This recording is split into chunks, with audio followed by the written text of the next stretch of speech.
Vini VC ভিডি, এটার মানে হচ্ছে এলাম, দেখলাম, জয় করলাম। আজকে আমাদের যিনি অতিথি আছেন তিনি অনেকটা এরকমই। তার আগে বলে দিই যে অনুষ্ঠানটির নাম কি। অনুষ্ঠানটির নাম আপনারা সবাই খুব ভালো করে জানেন। অনুষ্ঠানটির নাম হচ্ছে বিশ্বাসে মিলায় বন্ধু। এবং আজকে বন্ধু হয়ে যিনি এসছেন তিনি আমাদের অত্যন্ত প্রিয়, অত্যন্ত আপন, a very beautiful soul, a very beautiful, she has a very beautiful voice in fact, and she has a very powerful voice. হ্যাঁ, এবং কেন বলেছি পাওয়ারফুল ভয়েস, সেটা একটা কারণ আছে নিশ্চয়ই, সেটা অবশ্যই আমরা জানবো। তবে তার আগে ডেকে নিই আমাদের আজকের যিনি অতিথি তাকে, এবং তিনি হচ্ছেন আমাদের সবার প্রিয় সিঙ্গার কর্নিয়া।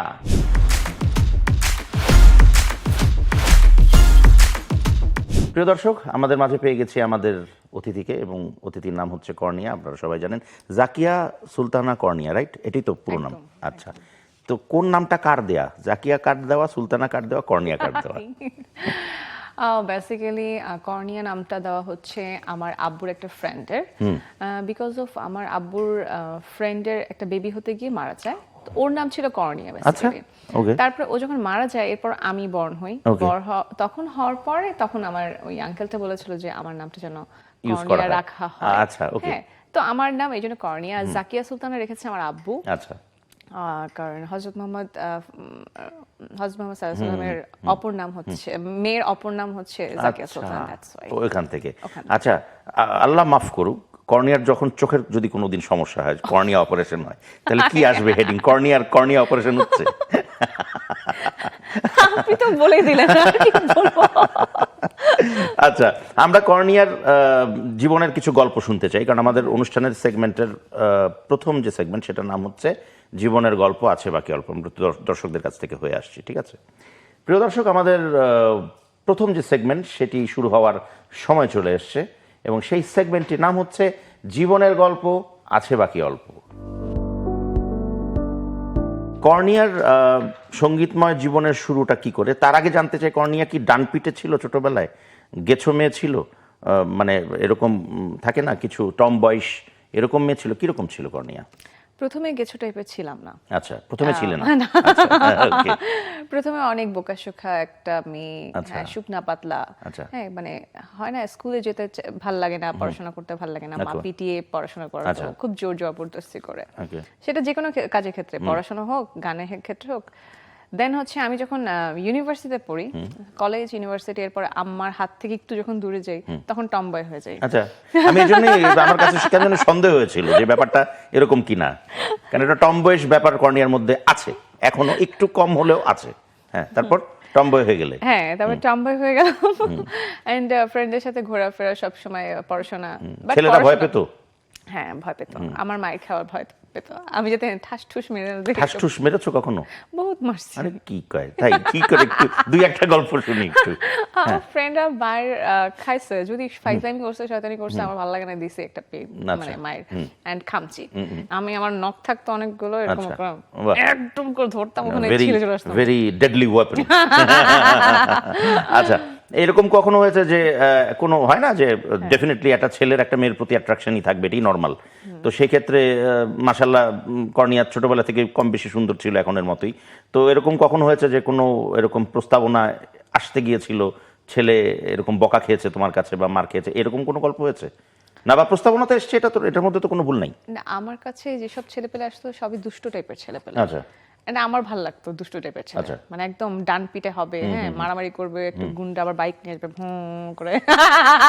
সত্যি সত্যি, সবচেয়ে বান্দর ছেলেটাকে আমার ভালো লাগে, এরকম টাইপের থাকতো। হ্যাঁ, ওকে। সো টমবয়স গার্ল সেই সময় লাভস, কি বলবো, প্লে বয় টাইপের ছেলে, মানে একটু rough and tough. Rough and tough ছেলে। আচ্ছা, একটু খোঁচা খোঁচা দাড়ি হবে, একটু গুন্ডা হবে। হ্যাঁ, খোঁচা দাড়ি না হলেও হবে, কিন্তু একটু গুন্ডা টাইপের হতে হবে। আচ্ছা, ভেরি নাইস। আচ্ছা, এবার বলো তুমি আমাকে যে গান যেই অ্যাঙ্গেলে আমরা যাচ্ছি, টম বয়, মারামারি, হ্যাঁ, একটু গুন্ডা ভাব, খামচি, সেটার সাথে গানটা খুব যায় না আর কি, কোরিলেশন করানো মুশকিল হচ্ছে, না আমি সেটা কিভাবে? পরবর্তীতে আমি আসলে ভদ্র হয়ে গিয়েছি অনেক বেশি। আমি আসলে নরমালি এমনিতে খুবই ভদ্র, ফ্রেন্ডের সঙ্গে যখন তখন আমি মজা করি, ওটাই আর কি মজা, আর আদারওয়াইজ অত সিরিয়াসলি মারামারি করতাম না। আর আর কি না মানে আমি জানতে চাচ্ছি যে গানের জগতে কি করে প্রবেশ? আচ্ছা, গানের জগতে কিভাবে প্রবেশ? ছোটবেলা থেকে গান গানের শুরু। হ্যাঁ, আচ্ছা, মারামারি প্লাস গান দুটো একসাথে চলতো। আচ্ছা, আম্মু, ওই যে বলছিলাম না যে আম্মু পড়াশোনাটাও মেরে মেরে করাতেন, গানটাও আমি তাই? কোনো কিছুই মানে করতাম না, Seriously পড়াশোনাটাও করতেন করতাম না না, একটু না। এন্ড সবকিছু জোর করে হতো। আম্মা গানটাকেও ওইভাবে করাতো। দেখা গেছে যে স্কুলে যাওয়ার 5 মিনিট আগে আমাকে প্র্যাকটিস করে তারপর যেতে হতো। তো আমি কাঁদতে কাঁদতে সারেগামা পাধা নিচে সারেগামা মানে তখন করে যেতে, হ্যাঁ ওইটাই। কিন্তু তারপরেও এন্ড আমার সকালবেলা করতে হবে প্র্যাকটিস, বিকালবেলা করতে হবে প্র্যাকটিস। আচ্ছা, এটা বাধ্যবাধকতা একদম বাধ্যতামূলক, মানে ইয়ের সাথে সাথে পড়াশোনার সাথে সাথে এটাও বাধ্যতামূলক ছিল। মানে এটা একটা রুলস এর মতো ছিল। হ্যাঁ, রুলস এর মতোই ছিল। তো সেখানে গান শেখা হলো, এবং তারপরে প্রতিযোগিতামূলক জায়গায় বা পরিচিতির জায়গাটা কি করে মানে শুরু হলো বা কিভাবে? পরিচিতি আসলে আমি আসলে কর্ণিয়া কোথাকার মেয়ে এমনি? আমার দাদু বাড়ি ঝিনাইদহ আর নানু বাড়ি মাগুরাতে। মাগুরাতে, আচ্ছা। আর বাট বড় হওয়া সবকিছু ঢাকায়। আচ্ছা, পড়াশোনা সবকিছু ঢাকাতেই। তো তারপরে কি করে, যেটা বলছিলাম যে কি করে গানের জায়গা থেকে পরিচিতির জায়গা বা এগোনো হলো কি করে? আচ্ছা, পরিচিতি তো এসেছে হচ্ছে পাওয়ার ভার্স থেকে। হ্যাঁ, সেটা তো বটেই। আর তার আগের বছর আমি নেসক্যাফে গেটস টকে গিয়েছিলাম, একটা ব্যান্ডের প্রোগ্রাম ছিল, যেখানে এবি তারপর বাপ্পা দা ওনারা হ্যাঁ জাজেস ছিলেন। হ্যাঁ, তো ওখানে ব্যান্ড সিলেক্ট করা হয়েছিল, ভোকাল, ড্রামার, গিটারিস্ট, এরকম আলাদাভাবে। তো আমি 13টা ব্যান্ডের মধ্যে আমি একটাই মেয়ে ছিলাম। আচ্ছা, একটা মেয়ে ছিলাম এবং আমি 7th হয়েছিলাম তখনকার ওই টাইমে। বাট তার আগে থেকে আমি 2009 থেকে আমি আসলে স্টেজে টুকটাক পারফর্ম করি। আমি কলেজে ওঠার পরে, ইউনিভার্সিটিতে যখন উঠি তারপরে আর কি। মা ছাড়া কার ইনফ্লুয়েন্সটা বেশি ছিল গানের ক্ষেত্রে? গানের ক্ষেত্রে আর আমার বোন। আচ্ছা। আমার ফাদার তো 2000-এ মারা যায়। সো আব্বুরও অনেক ইচ্ছা ছিল যে মেয়েকে টিভিতে দেখবে, কিন্তু আব্বু যে বছর মারা যায় সেই বছরই লাস্টের দিকে আর কি আমি টিভিতে গিয়েছিলাম, কিন্তু আব্বু এটা দেখে যেতে পারে নাই। কিন্তু আব্বু কি করতো, যখন আমি যে বিভিন্ন স্কুল কলেজের মানে প্রতিযোগিতায় যখন চ্যাম্পিয়ন হতাম, তখন দেখা যেত ওই ক্রেস্টটা নিয়ে খুব ফিল করতো এবং কাঁদতো মানে এটা দেখে, এবং সে আমাকে খুব চাইতো, আমাকে নিয়ে তো আমার আব্বু এয়ারফোর্সে ছিল, তো নিয়ে যেত অনির্বাণ করানোর জন্য, দুর্বার করানোর জন্য। সে একটা, কিন্তু আমি এতই ছোট ছিলাম, দেখা যেত সবার সাথে ম্যাচ হচ্ছে না, এবং ডুয়েট গান যে কাউকে আমাকে দিয়ে করাবে, আমি এত পিচ্ছি, কোন আঙ্কেলের সাথে দিবে, হচ্ছে না তো, বাচ্চা মেয়ে ভালোই গাচ্ছে কিন্তু তারপরও হচ্ছে না, ম্যাচ হচ্ছে না। সো এই জন্য ইয়েও করতে পারতাম না। কিন্তু বাট আব্বু অনেক আগ্রহ ছিল, এবং আমার জন্য হয় না প্রতিযোগিতার সময় ওই যে আমাদের কালচারাল যে প্রোগ্রামগুলো হয় প্রত্যেক বছরের স্কুলে, সেখানে দেখা যেত যে আমাকে নতুন নতুন শাড়ি কিনে দিচ্ছে, কিভাবে কি তার মেয়েটাকে কিভাবে করবে, কতটুকু সুন্দর লাগবে, কত সুন্দর সবকিছু দৌড় দিয়ে ম্যাডাম বললো যে ফুল এনে দেন। হ্যাঁ, আবার ম্যাডাম, আবার এমনও হয়েছে আমার ম্যাডাম স্যার যারা ছিলেন তাদের শাড়ি পরবো, মানে ম্যাডামের শাড়ি পরতে হবে, এই ম্যাডামের গয়না পরতে হবে, ওই ম্যাডামের এটা পরতে হবে, ম্যাডামরা আমাকে নিয়ে পাগলের মতো পড়াতো। মানে আমার টিচাররা পর্যন্ত মানে আমি ঢাকা শাইনে পড়তাম, তো টিচাররা পর্যন্ত আমাকে নিয়ে কাড়াকাড়ি করতো, এন্ড খুব ভালোবাসতাম, আমি খুব ভালোবাসা পেয়েছি। বাবা, ফ্যান্টাস্টিক। এরপরে বাবা চলে গেলেন, এবং এর পরের পরিস্থিতিটা কি হলো গান নিয়ে? এরপরে আসলে প্রয়োজন এসে গেল, যে তখন ফ্যামিলি তখন চালানোর অবস্থা ওরকম ছিল না, একদমই পড়াশোনার খরচটা আমার বোনের দুজনেরটাই চালানো খুবই ডিফিকাল্ট হয়ে গেছিল আম্মুর জন্য। পরে আমি টুকটুক করে একটু প্রোগ্রাম করা স্টার্ট করি, একটা ওয়ে পাই।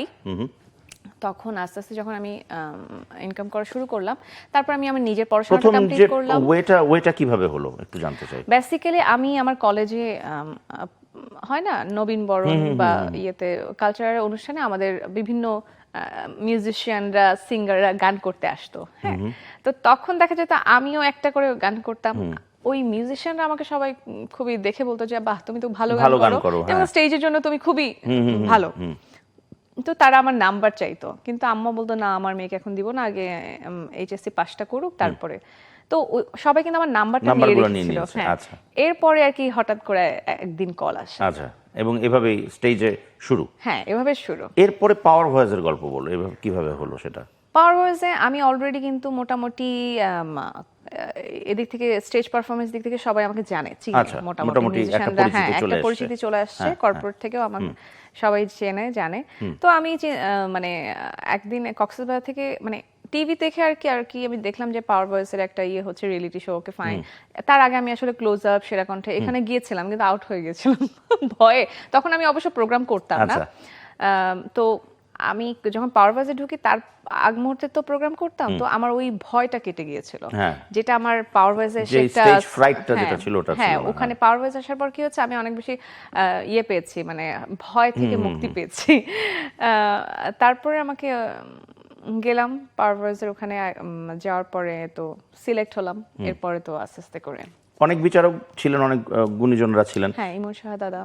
তো এর মধ্যে এমন কোনো গান গেয়ে এমন কোনো উক্তি পেয়েছিল যেটা তোমাকে তখন খুব ইন্সপায়ার করেছিল যে ইয়েস, মানে I am here to stay? আচ্ছা, আমি আসলে প্রথম থেকে যখন আস্তে আস্তে, আমি প্রথমে এত বেশি সিরিয়াস ছিলাম। আচ্ছা।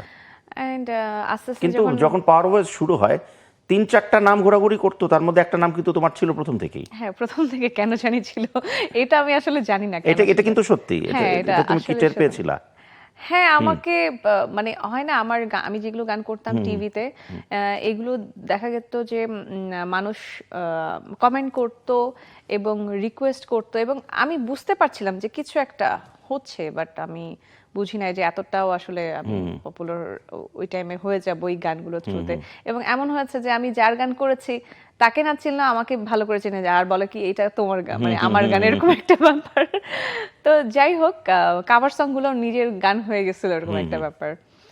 আর এই তো আমি তখন থেকে আসলে সিরিয়াস হয়ে যাই আস্তে আস্তে, মোটামুটি টুকটাক। আমি আসলে আমার জাজেসরা দেখা গেছে, আমি তো আসলে অত বেশি বলবো না, আমি আসলে খুব বেশি সুরে গেতে পারি আমি সেটা বলবো না, কারণ আমি লাইভে দেখা যেত যে আমার সুরটা ওঠানামা অনেকটাই করতো। মানে আগের থেকে এখন একটু হয়তো বা চেষ্টা করে কন্ট্রোল করতে চেষ্টা করি, বাট আগে আরো অনেক খারাপ অবস্থা ছিল।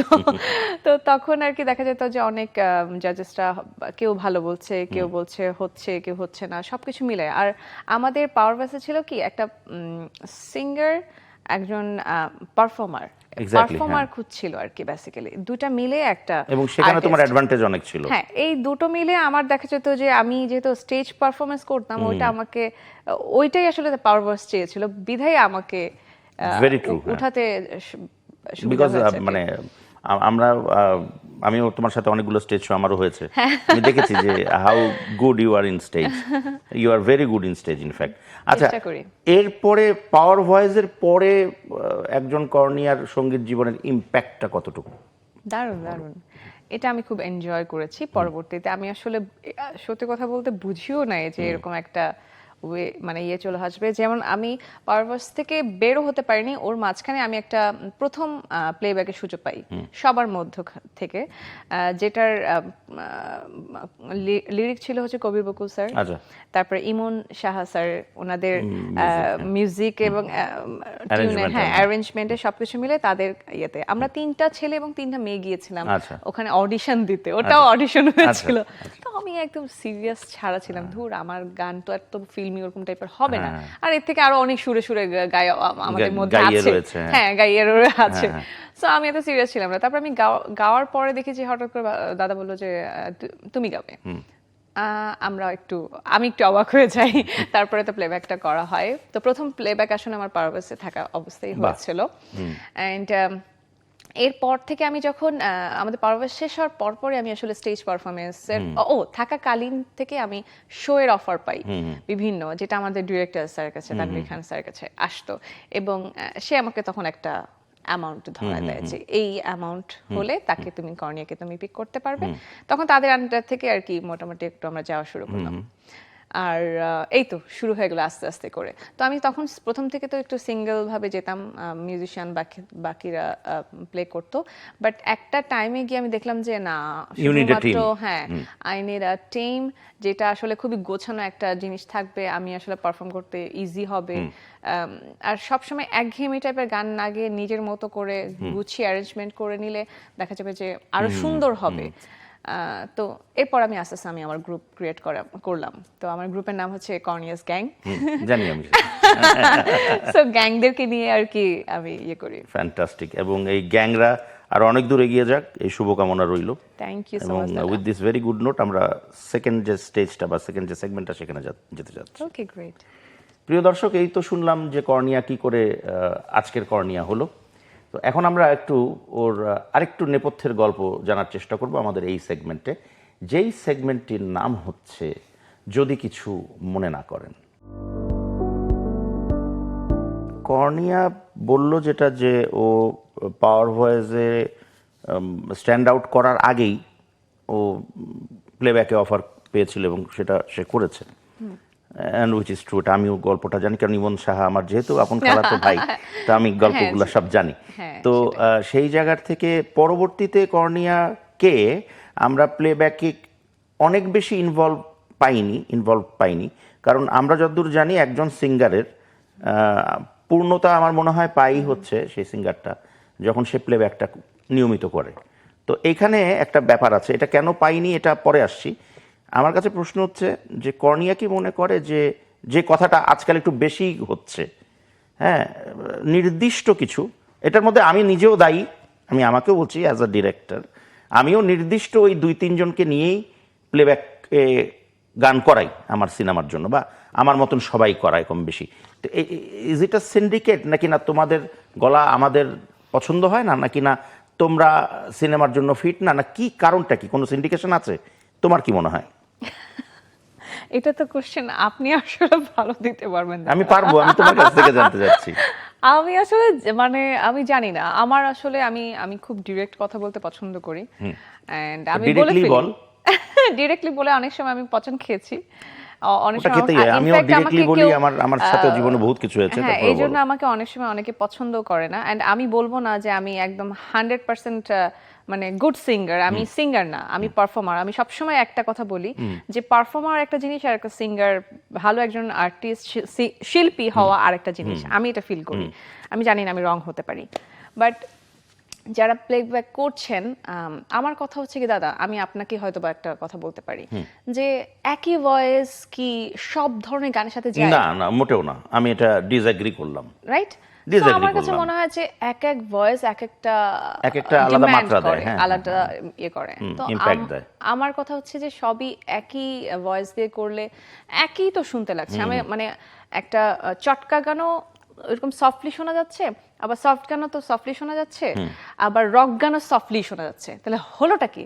তো এই জন্য আমার মনে হয় যে ডিরেক্টর প্রোডিউসার ওনারা কি চিন্তা করে যে একটা পপুলার আর্টিস্ট দিয়ে করলে হিট হবে গানটা, এটার জন্য, নাকি একজন পপুলার আর্টিস্টকে দিয়ে ইয়ে করলে বাজার পাওয়া যাবে কিনা, বা এই ঘুরে ফিরে একই কেন? আর ওই কিছু আর্টিস্টদের সাথে সবাই খুবই কানেক্টেড থাকে, এই কমিউনিকেশনটা হয়তো বা তাহলে এটার মধ্যে ফেইলিয়ার।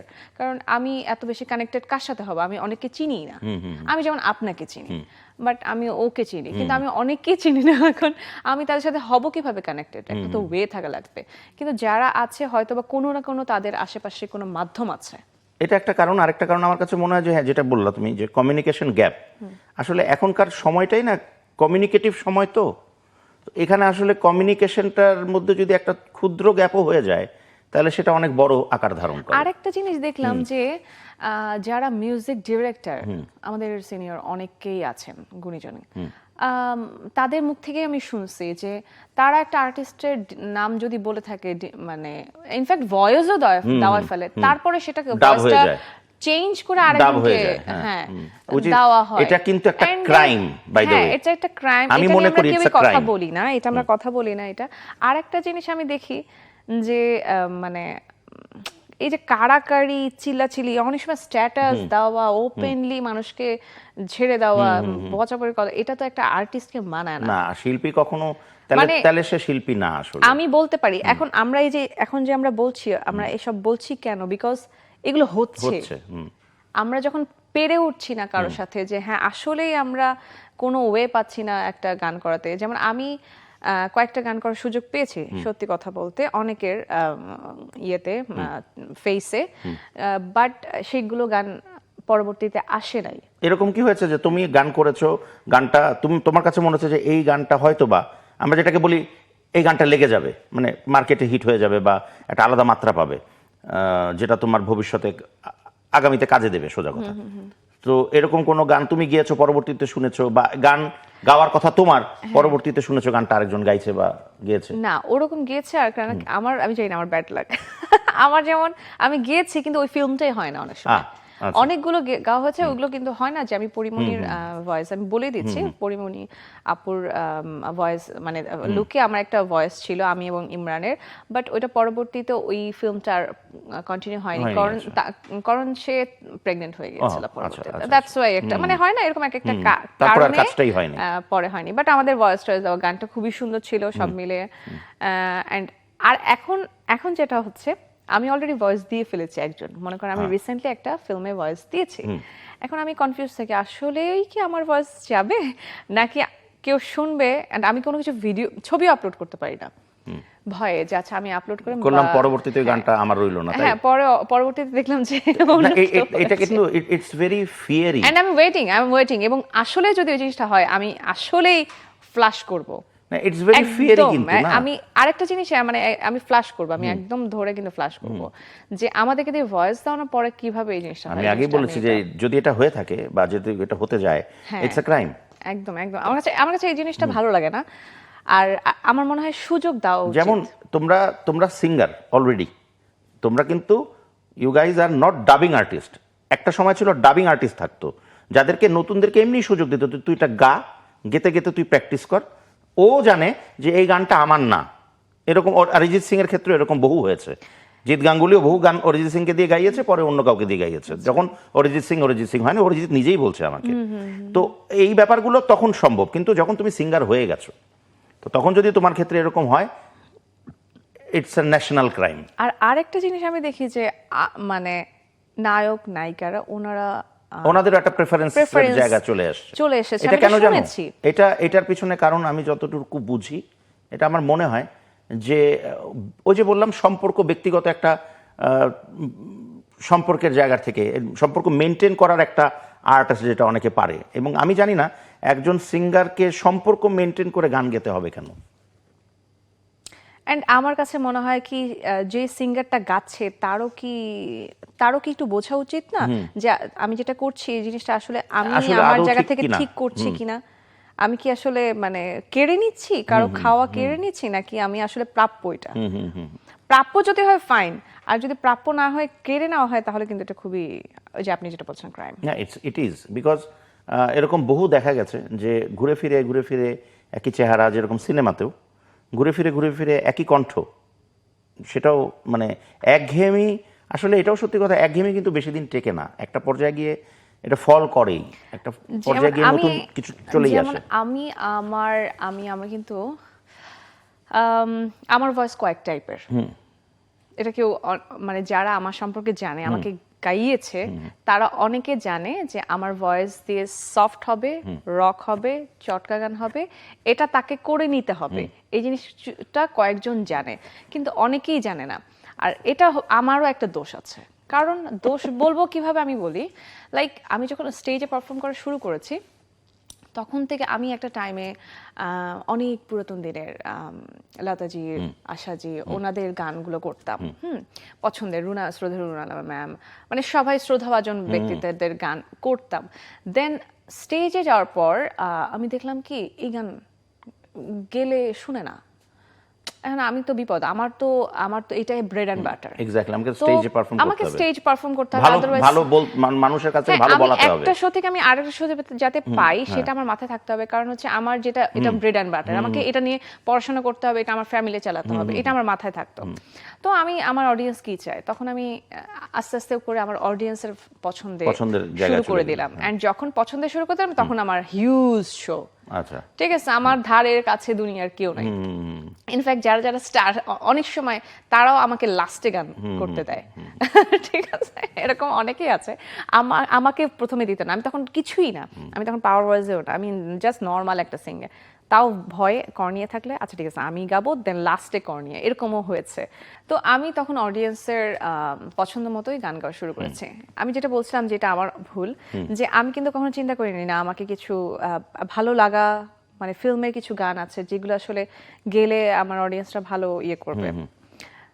এখন হয়েছে এমন একটা ব্যাপার যে আমি এমন একটা জায়গায় এসে দাঁড়িয়েছি যে আমি এখন যে কোনো গান করতে পারছি না। আচ্ছা, মানে আমাকে এক ধরনের মানুষ এখন চিনে ফেলছে যে কর্নিয়া মানেই হচ্ছে স্টেজ পারফর্মার। এখন আমি যতই স্টেজে যাই না কেন, এমন একটা টাইমে আমাকে ওঠায়, অলরেডি তখন নাচানাচি শেষ হয়ে আমি উঠতেছি, এখন আমি কিভাবে সম্ভব না, নট পসিবল। তো আমার এমন হচ্ছে যে কোনোভাবে ইয়ে হচ্ছে না, বাট আমি এখন যে জিনিসটা করছি সেটা মানে এখন দেখানোর সময় আমার কাছে মনে হচ্ছে যে না, এখন কর্নিয়া ওকে, তুমি তোমার যতটুকু দরকার ছিল ততটুকু তুমি অর্জন করেছো, বাকিটা এখন তোমাকে যেটা অর্জন করতে হবে সেটা হচ্ছে তোমাকে তোমার ভয়েসটা তোমাকে ফোকাস করতে হবে। যে আসলে অনেকে জানে না তুমি কিভাবে সফট গান করছো, তুমি রোমান্টিক গান করো, তোমার ভয়েসটা আসলেই ফিল্মি টাইপের সাথে যায় কিনা, এই যে ফিল্মের গানের কথাই বলছি, যে আসলে ফিল্মের গানের সাথে যায় কিনা। সো এখন আমি আমার মতো করে রবীন্দ্রসঙ্গীত করছি, আমি নজরুলসঙ্গীত ট্রাই করব, যেমন আজকে আমার রবীন্দ্রসঙ্গীত একটা ইউটিউবে বের হয়েছে। আচ্ছা, এখন যেহেতু আমরা এই সেগমেন্টের একদম শেষে, গান নিয়ে তো অনেক চর্চা হলো, তো এখন আমার কাছেও যেটা মনে হচ্ছে যে যেরকম করে কর্নিয়াকে মানুষ চেনে, ওটা তো চেনেই, এর বাইরের যে আরেকটা কর্নিয়া আছে, আরেকটা সিঙ্গার কর্নিয়া আছে, সেই কর্নিয়ার একটা গান, ইভেন ইনফ্যাক্ট যেহেতু রবীন্দ্রসঙ্গীতেরই গল্প চলে আসলো, তো এর থেকে তো বড় সঙ্গীত মনে হয় পৃথিবীতেই নেই। তো সেই জায়গার থেকে আমরা দুটো লাইন এটা শুনে আমরা এই সেগমেন্টটাকে শেষ করতে পারি, যদি কর্নিয়া রাজি হয়। না না, অবশ্যই অবশ্যই, প্লিজ।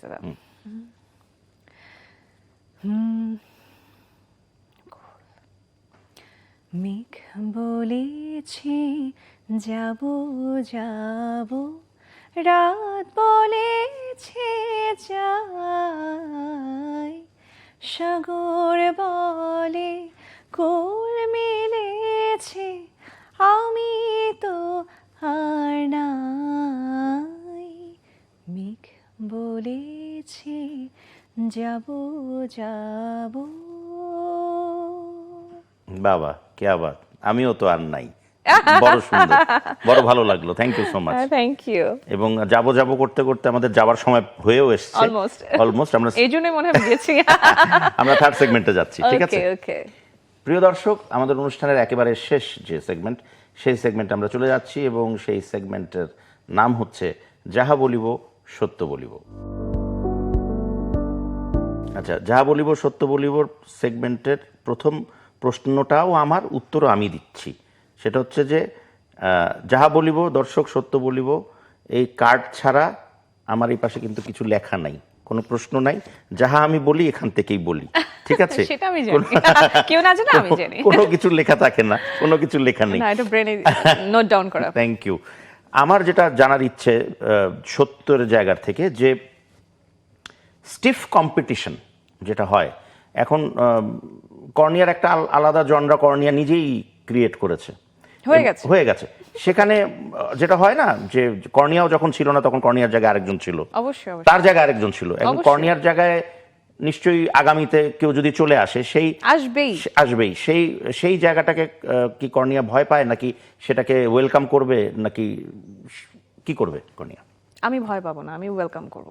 আচ্ছা, কারণ এটা একদম বাস্তব, এবং বাস্তবটাকে মেনে নিলে এটা কষ্ট কম পাওয়া যাবে, আমার কাছে আমি এটা ফিল করি। আচ্ছা, কর্নিয়ার এই সঙ্গীত জীবনে ভালো লাগার কোনো জায়গা কারোর সাথে তৈরি হয়েছিল কখনো? হ্যাঁ, যার সাথে ভালো লাগা তৈরি হয়েছে আমি জানি, সেটা একটু জানতে চাই, সেই গল্পটা একটু বলি, কিভাবে ভালো লাগাটা হলো? ভালো লাগাটা হয়েছে আমরা কিবোর্ডে বাদ্য শুনতে শুনতে ভালো লাগা হয়ে গেল? সেটা না, সেটা তো আছেই অবশ্যই। সেখান থেকে প্রথমত তাকে সে একজন ভালো মানুষ হিসেবে দেখেছি প্রথমে। এরপরে কিছু ব্যাপার ছিল যে আমি আবার আসলে যদিও মিউজিক করি, তারপর আমি খুব রিলিজিয়ান একজন মানুষ। তো আমি এটা একটু যারা থাকে তো আমি তাদেরকে পছন্দ করি, কারণ আমি আমার ফাদারকে যেভাবে দেখে এসেছি ঠিক সেভাবেই আমি সেরকম একটা মানুষকেই চেয়েছিলাম। সো আমার যখন আমি নাবিলকে দেখি এন্ড তখন আমি ফিল করলাম না, সে একজন ভালো মানুষ এবং তাকে আমি বিয়ে করলে আমি আমার মতো করে সে আমাকে টেক কেয়ার করবে এবং মিউজিক্যালি আমরা অনেক হ্যাপিলি করতে পারবো। হয় না, আমার যেমন অনেক বিয়ে এসেছিল, ডাক্তার, ইঞ্জিনিয়ার, এই সেই, কিন্তু দেখা গেছে যে সবাই বলে কি যে গান ছাড়তে। এখন সবাই জানে এটা কি এরকম না যে আচ্ছা মেয়ে কি করে, মেয়ে গান করে না, গান তো করে, এমনি মেয়ে কি করে, ব্যাপারটা কিন্তু এরকম হয়।